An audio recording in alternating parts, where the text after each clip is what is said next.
हम सिंध असम्बली के गेट के सामने खड़े हैं और इस बस में हमने सफ़र किया है। मैं बस से शुरू करूंगा और कल की बात है, मैं आप पूरे सिंध के अवाम के, सिर्फ कराची नहीं पूरे सिंध के अवाम को दावत देता हूं कि आपका जो जाना चाहते हैं मैं टिकट भी देने को तैयार हूं।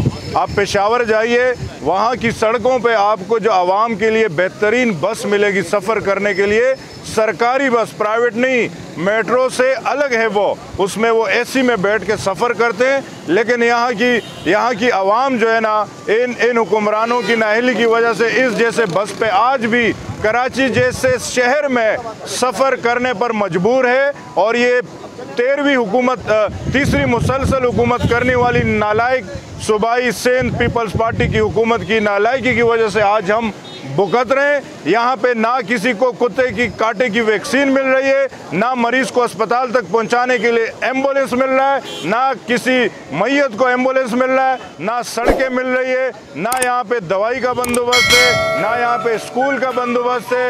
अरबों और खरबों का बजट हर साल हम देखते हैं, आज भी हम देखने जा रहे हैं। लेकिन बदकिस्मती से अमली तौर पे जो इस सूबे और खुसूसन शहर कराची के हालात कर दिए वो तबाहकुन है।